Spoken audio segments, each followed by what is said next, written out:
2000 বছর আগে মাটির পাত্রে আলো, নীরব ইতিহাস বলে মানুষ ছিল কত ভালো। বিদ্যুতের স্পর্শে জাগে বিস্ময়ের কথা, অতীত আজও প্রশ্ন ছড়ে, আমরা কি জানি যথা। আসসালামু আলাইকুম, আমি মিলন আছি এম সর্দার চ্যানেল থেকে।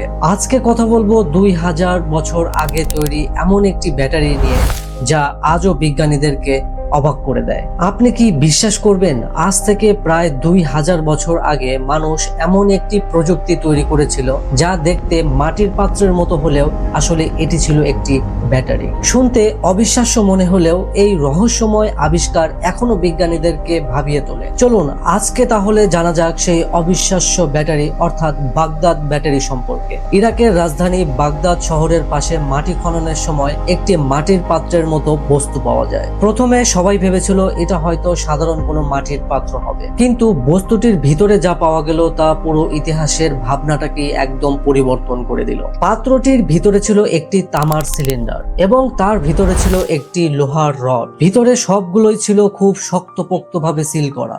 আর সবচেয়ে অবাক করার মতো বিষয় হলো ওই বস্তুটি ছিল আজকের দুনিয়ার ইলেকট্রিক ব্যাটারির মতো দেখতে হুবহু। পরবর্তীতে বিজ্ঞানীরা এই বস্তুটির মধ্যে পরীক্ষা নিরীক্ষার স্বার্থে অ্যাসিটিক অ্যাসিড অর্থাৎ লেবুর রস অথবা ভিনেগারের মতো কিছু তরল পদার্থ দেয় এবং পরবর্তীতে তারা খেয়াল করে যে এই বস্তুটি থেকে বিদ্যুৎ উৎপন্ন হচ্ছে, ঠিক যেমনটা আমরা আজকের দুনিয়ার ব্যাটারি থেকে বিদ্যুৎ পাই। এখন প্রশ্ন হলো, প্রায় 2000 বছর আগে মানুষ কেনই বা ব্যাটারি তৈরি করবে? তখন তো আধুনিক দুনিয়ার মোবাইল, বিদ্যুৎ, ব্যাটারি কোনো কিছু ছিল না। ঠিক এই প্রশ্নটাই বিজ্ঞানীদের এখনো সব থেকে বেশি ভাবায়। একটি তথ্য বলছে এই ব্যাটারিটি মূলত ব্যবহার করা হতো তখনকার সময়ে সোনা রূপার উপরে প্রলেপ দেওয়ার কাজে, যাকে আজকের আধুনিক দুনিয়ায় বলা হয় ইলেকট্রোপ্লেটিং, অর্থাৎ ধাতুর উপরে আরেক ধাতুর প্রলেপ বসানো। এটি তৈরি করতে বিদ্যুৎ প্রয়োজন হয়, আর ধারণা করা যায় সেই জন্যই হয়তোবা ব্যাটারি আবিষ্কার করা হয়েছিল।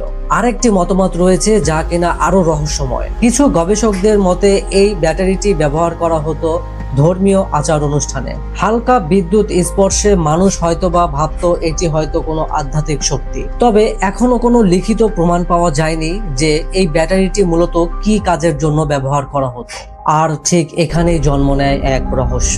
সবচেয়ে চমকপ্রদ বিষয় হলো এই ব্যাটারিটির সময়কাল ধরা হয় খ্রিস্টপূর্ব 250 থেকে খ্রিস্টীয় 250 সালের মধ্যে, অর্থাৎ আধুনিক বিজ্ঞান বিদ্যুৎ নিয়ে ভাবতে শুরু করারও প্রায় 1800 বছর আগে মানুষ হয়তো বিদ্যুৎ ব্যবহার করত। তাহলে প্রশ্ন ধরায়, আমরা কি তাহলে প্রাচীন সভ্যতাকে অবমূল্যায়ন করছি? তারা কি আমাদের ধারণার চেয়েও অনেক বেশি উন্নত ছিল?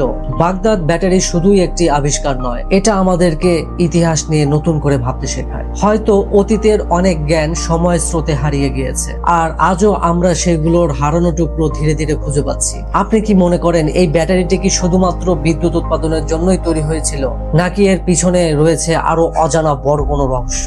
আপনার মতামত কমেন্টসে জানাবেন, এবং ভিডিওটি যদি ভালো লেগে থাকে তাহলে লাইক, কমেন্টস এবং শেয়ার করবেন। আর হ্যাঁ, অবশ্যই এরকম রহস্যময় গল্প জানতে আমাদের চ্যানেলটি সাবস্ক্রাইব করে পাশেই থাকবেন। ধন্যবাদ। দেখা হবে পরবর্তী কোনো ভিডিওতে। আল্লাহ হাফেজ।